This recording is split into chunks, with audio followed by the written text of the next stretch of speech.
जानने भी तकलीफ में आपका हार्दिक स्वागत है। आज की क्लास में हम लोग बीजगणित का एक टॉपिक द्विघात समीकरण करेंगे। तो पहले हमने कुछ जानकारी आपको लिख दी है जो आपको पता होनी चाहिए। पहले हम थोड़ा सा इंट्रो इसका देखेंगे और इसके बाद इसमें जितने भी प्रीवियस ईयर में क्वेश्चन पूछे जाते हैं उन क्वेश्चन को सॉल्व करेंगे। तो पहले कुछ जानकारी हम देख लेते हैं। पहले बात, द्विघात समीकरण हमारी होती क्या है। तो दो घात वाले बहुपद को द्विघात बहुपद और दो घात वाले बहुपद समीकरण को जो है द्विघात समीकरण कहते हैं। तो आपने बहुपद चैप्टर क्लास 9th में पढ़ा होगा, हमने पढ़ा था। तो उसी बहुपद में जो हमारे दो घात का बहुपद हो उसी को द्विघात बहुपद कहते हैं। और अगर वो समीकरण बना दे, मतलब इक्वल टू में 0 लगा दें, तो उस समीकरण को हम लोग द्विघात समीकरण कहते हैं। तो ये हमारी जो समीकरण है इसकी एक स्टैंडर्ड फॉर्म है द्विघात समीकरण की, जो हमेशा हमें याद रखनी है। और अगर कोई इक्वेशन कभी दी जाती है तो हमें इसमें उसको कन्वर्ट कर लेना है। क्या स्टैंडर्ड फॉर्म है हमारी? ये हमारी उसकी स्टैंडर्ड फॉर्म है द्विघात समीकरण की, ax² + bx + c = 0, जहां पर a 0 नहीं होना चाहिए। तो ये तो हमारी डेफिनेशन हो गई। अब पहला फार्मूला क्या है, देखिए हम लोग क्लास 10th में 3 तरह से फार्मूले पढ़ते हैं द्विघात समीकरण के मूल निकालने के, लेकिन एक हम यहाँ पर जो सबसे लास्ट में आपका आता है धराचार, हम सिर्फ इसको देखेंगे और कोई भी हमारी द्विघात समीकरण दी गई होगी इस पर आधारित हम मूल निकाल लेंगे। तो ये हमारी धराचार का सूत्र क्या बोलता है कि जो आपका समीकरण दिया गया है उसमें जो x का कोफिशिएंट है, मतलब -b plus minus √b² - 4ac/2a, इसमें जैसे ही आप वैल्यू रखेंगे आपको दो मूल मिल जाएंगे। प्लस माइनस यहाँ पर लगा हुआ है, आपको दो मूल मिल जाएंगे। तो ये हो गया हमारा मूल निकालने के लिए जो फार्मूला यूज किया हमने धराचार विधि से। इसके बाद क्वेश्चन हमारे बनते हैं मूलों की प्रकृति पर, नेचर ऑफ रूट पर। इसमें क्या होता है, देखिए ये जो हमारा d होता है इसको विविक्तिकर कहते हैं। d का मान क्या होता है, तो d बराबर हमारा होता है b² - 4ac, इसको हमको विविक्तिकर कहते हैं। तो क्या होता है भाई, इसके 3 मान होते हैं, या तो d हमारा धनात्मक होता है, या हमारा 0 के बराबर होता है, या 0 से कम होता है। जब हमारा d 0 से बड़ा होता है या पॉजिटिव आता है, उस समय जो हमारे मूल होते हैं उनकी जो प्रकृति या नेचर होता है वो हमारे वास्तविक होते हैं और असमान होते हैं। यहीं पर दूसरा, अगर हमारे जो d है ये 0 के बराबर आ गया तो हमारे मूल वास्तविक तो होंगे और साथ में समान भी होंगे। और तीसरा हमारा आता है, अगर d हमारा निगेटिव आ गया तो मूल हमारे वास्तविक ही नहीं होंगे, मतलब इमेजिनरी होंगे, काल्पनिक होंगे। अब सबसे ज्यादा जो आपके एग्जाम में क्वेश्चन बनता है वो सेकंड वाले ऑप्शन से बनता है। आपको बोल देता है कि भाई जो हमारे मूल हैं वो समान है, d 0 के बराबर दे देता है, और बाद में आपसे कहता है यहाँ पर कोई कोफिशिएंट आपको गायब कर देता है, a, b या c की वैल्यू, और आपको कहता है उसका मान निकालिए। तो सबसे ज्यादा इंपॉर्टेंट है, यहाँ से क्वेश्चन आपके बनते हैं। इसके बाद हमारे कुछ क्वेश्चन इस टॉपिक पे भी बनते हैं। क्या है, गुणांकों और मूलों का संबंध। गुणांक क्या है, ये x² का गुणांक है, ये y का x का गुणांक है, और ये खाली हमारा नंबर है। और मूल जो इनके निकलेंगे तो भैया दो सूत्र होते हैं हमारे, क्या क्या, एक मूलों का योग का और एक मूलों के गुणन का। तो अगर हमें अल्फा और बीटा किसी द्विघात समीकरण के दो मूल दिए गए हैं तो उनका जो योग होता है वो होता है -b/a, मतलब माइनस में x का गुणांक और बटे में x² का गुणांक, -b/a। इसके बाद जो मूलों का गुणनफल होता है, इसका जो सूत्र होता है वो होता है c/a। ये c/a देखिए ये आपका स्टैंडर्ड फॉर्म है द्विघात समीकरण की, वहां से हम इसको निकालेंगे। ठीक है, एक लास्ट आपका और बचता है टॉपिक कि अगर हमें मूल पहले से ही दे दे तो हम द्विघात समीकरण को भी बना सकते हैं। क्या होता है, मूलों का योग x² माइनस मूलों का योग बाहर x, मूलों का योग मतलब अल्फा प्लस बीटा, और बाहर क्या रहता है x। फिर क्या होता है, मूलों का गुणनफल और बराबर में 0, मतलब अल्फा इंटू बीटा। तो ये हमारी बेसिक जानकारी थी कि द्विघात समीकरण को हल करने के पहले हमें ये बेसिक जानकारी पता होनी चाहिए। इसके बाद अगर हमें इसके मूल निकालने हैं तो इसके लिए हम लोग 3 तरह से सूत्र पढ़ते हैं। मध्यपद को विभाजित करने वाला सूत्र पढ़ते हैं, पूर्ण वर्ग की विधि का सूत्र पढ़ते हैं, और उसी से बनता है हमारा धराचार्य का सूत्र। तो हम यहाँ पर धराचार्य का सूत्र लगाएंगे और कोई भी समीकरण दी गई हो हम उसको द्विघात समीकरण को इस सूत्र से उसके मूल आराम से ज्ञात कर लेंगे। उसके बाद मूलों की प्रकृति, नेचर ऑफ रूट, इस पे आपके क्वेश्चन जरूर बनते हैं। तो इसके बारे में हमने 3 पढ़ा। क्या पढ़ा भाई, कि अगर ये धनात्मक होगा तो मूल वास्तविक और असमान होंगे। अगर d का मान 0 होगा, d क्या है, b² - 4ac।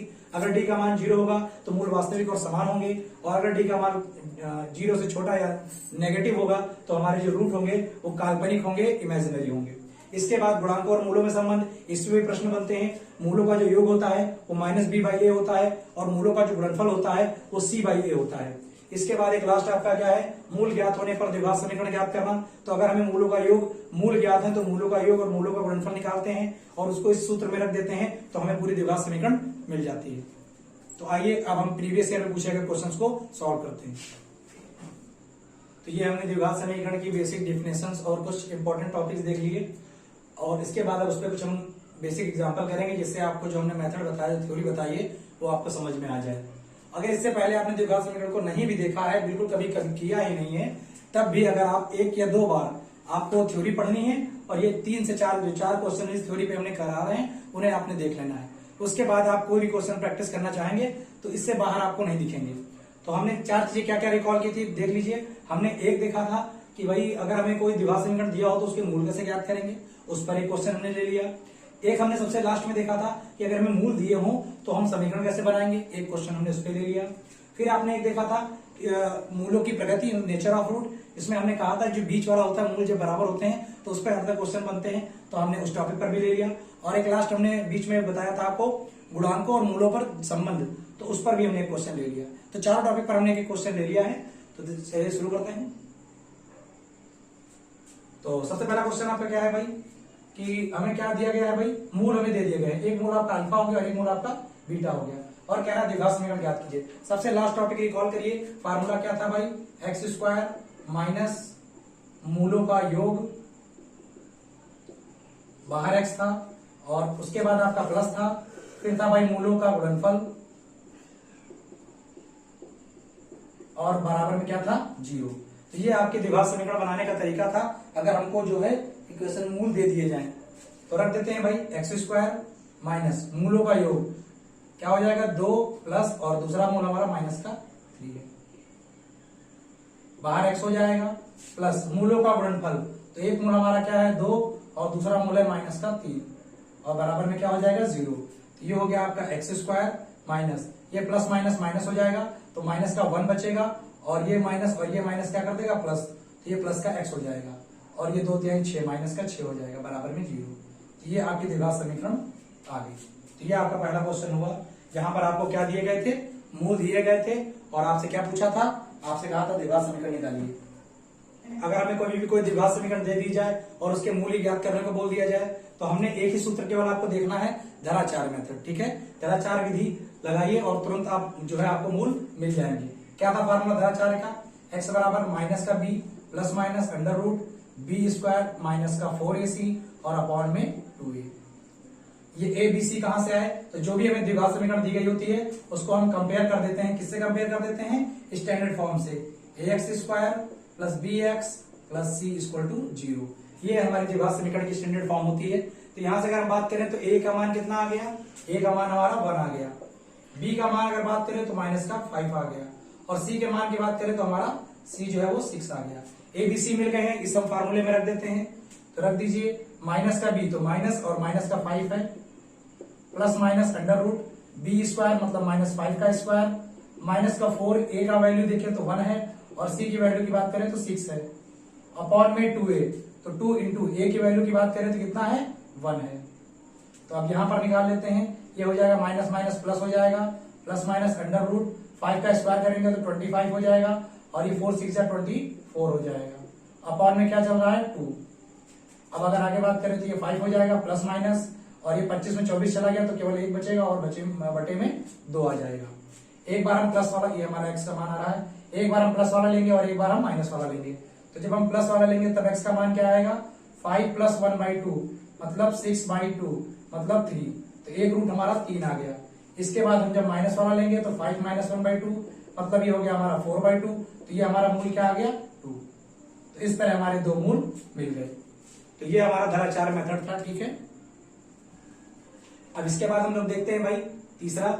हमने आपको 4 मेथड बताया जिसमें 2 हो गए। एक क्या हो गया कि जब आपको कभी भी मूल दिए जाए तो आप समीकरण निकाल लोगे। दूसरा क्या हो गया, आपको समीकरण दी जाए तो आप मूल निकाल लोगे।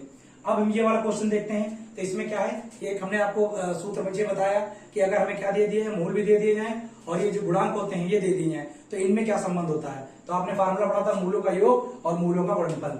तो मूलों का योग आपने क्या पढ़ा था, अल्फा प्लस बीटा बराबर माइनस बी बटे ए, और मूलों का गुणनफल क्या पढ़ा था, alpha into B C upon A. अगर हम इस समीकरण को अपने स्टैंडर्ड फॉर्म से कंपेयर करें तो हमारा ए का मान क्या होगा, जो एक्स स्क्वायर के साथ होता है, मतलब ए यहाँ पर 1 है। बी क्या होगा, बी हमारा यहाँ पर पी होगा जो एक्स के साथ गुणांक होता है, और सी हमारा क्या होगा, सी हमारा यहाँ पर क्यू होगा। तो जो हम मूलों का योग निकालेंगे वो फार्मूला होता है माइनस बी बटे ए। तो निकाल लेते हैं भाई, अल्फा प्लस बीटा बराबर माइनस बी की बात करें तो कितना हो जाएगा माइनस का पी और अपॉन ए का मान 1। तो यहां से हमारा अल्फा प्लस बीटा का मान क्या आ गया, केवल माइनस का पी आ गया। इसी तरह अल्फा इंटू बीटा निकालें तो ये होता है सी अपॉन ए। तो अल्फा इंटू बीटा, सी का मान कितना है, सी का मान है क्यू और ए का मान है 1। तो ये 1 फिर नहीं लिखा जाएगा, तो ये इसका मान भी आ गया। अब हमसे क्वेश्चन में क्या कहा है, क्वेश्चन में कहा है अल्फा स्क्वायर और बीटा स्क्वायर का मान ज्ञात कीजिए। आपने फार्मूला पढ़ रखा होगा ए प्लस बी के होल स्क्वायर का, क्या होता है ए स्क्वायर प्लस बी स्क्वायर और प्लस का 2ab। तो अगर हम बात करें तो हमें इसका मान पूछा है, इसको उठाकर आप लेफ्ट में ले आइए, माइनस का हो जाएगा। तो अल्फा प्लस बीटा का होल स्क्वायर माइनस का 2 अल्फा बीटा, ये किसके बराबर हो जाएगा, alpha square plus beta square के। यही तो हमसे पूछा है।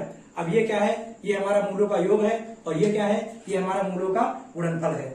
तो रख देते हैं मान। मूलों का योग का कितना मान आया था, माइनस का पी, और मूलों के गुणनफल का मान कितना आया था, केवल प्लस का क्यू। तो ये आपका पी स्क्वायर हो गया और ये माइनस का 2q हो गया। ये किसका मान आ गया, ये मान आ गया अल्फा स्क्वायर और बीटा स्क्वायर का। तो ये आपका तीसरा मेथड हो गया, तीसरा टॉपिक जो हमने किया है।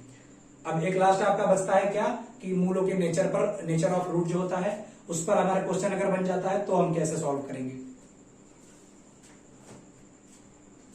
तो लास्ट क्वेश्चन है हमारा, हमें क्या दिया गया है, मूल बराबर दे दिए गए हैं और हमसे कहा जा रहा है कि आप इसमें कोई एक गुणक गायब कर देता है और आपसे कहता है उसका मान ज्ञात कीजिए।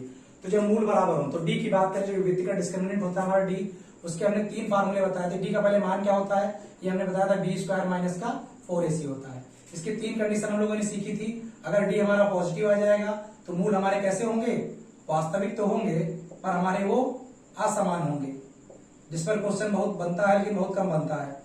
यहां पर अगर डी हमारा 0 आ जाएगा तो हम कहते हैं मूल हमारे क्या होंगे, वास्तविक होंगे, और साथ में हम ये बोलेंगे कि वो बराबर भी होंगे या समान होंगे।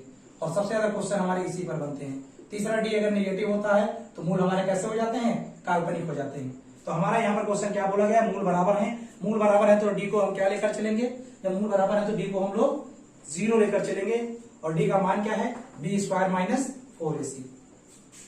तो यहां देख लेते हैं, इसको हम किसके बराबर ले लेंगे, 0 के बराबर। अब ये ए बी सी कहां से मिलते हैं, तो इसको स्टैंडर्ड फॉर्म से कंपेयर कर दीजिए। ए का मान यहाँ पर कितना है, 2 है, बी का मान कितना है, 8 है, और सी का मान कितना है, k है। तो यहां पर रख दीजिए बी मतलब 8, तो 8 का स्क्वायर हो गया, माइनस 4, ए का मान कितना है, ए का मान 2 है और सी का मान कितना है, k है। बराबर में क्या हो जाएगा, 0। तो ये हो गया आपका 8 बाई 64 और ये हो गया 4 दूनी 8 के बराबर में 0। तो 8 के उधर भेज देंगे तो 64 बराबर 8 के। तो यहां से जब हम k का मान निकालेंगे तो ये 8 डिवाइड में आ जाएगा, 64 बटे 8 कितनी बार में चला जाएगा, 8 बार में। तो k का मान कितना आ गया, 8 आ गया। तो ये आपका टॉपिक रहा द्विघात समीकरण, जिसमें आपके 4 मेन टॉपिक थे। क्या क्या, जो इस पे चारों पे हमने क्वेश्चन कर लिया। सबसे पहले आपको द्विघात समीकरण दी गई होगी, उसके मूल निकालने के लिए घराचार मेथड यूज किया, या आपको मूल ही दे दिए जाए और अब द्विघात समीकरण बनाई जाए तो उसके लिए हमने लास्ट फार्मूला यूज किया था कि भाई एक्स स्क्वायर माइनस मूलों का योग, बाहर एक्स और प्लस में मूलों का गुणनफल बराबर 0। 2 तो ये टॉपिक देखे। एक टॉपिक हमने देखा मूलों के नेचर पर, जिसमें सबसे ज्यादा क्वेश्चन बनता है जब मूल हमारे बराबर होते हैं और कोई एक गुणांक हमारा चला जाता है। इस पे आपके बहुत सारे क्वेश्चन बनते हैं, टीजीटी पीजीटी तक एग्जाम में भी इस पर क्वेश्चन आपके पूछे गए हैं। और एक टॉपिक लास्ट आपका जो हो गया कि गुणांकों का संबंध और मूलों का संबंध, मतलब मूलों का योग और मूलों का गुणन पे जो फार्मूला बनता है माइनस बी बाई ए और सी बाई ए पर, उस पर आपको इक्वेशन जो बनती है।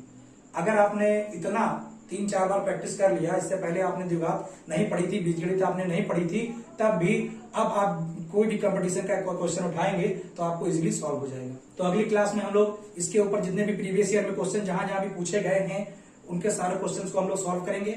और फिलहाल अगर आपने इस वीडियो को अच्छे से कवर कर लिया है तो आई होप आप इसके बाद कोई भी क्वेश्चन आप उठाते हैं तो आप इन्हीं 4-5 टॉपिक में देखेंगे और उन पर इजीली कर पाएंगे। तो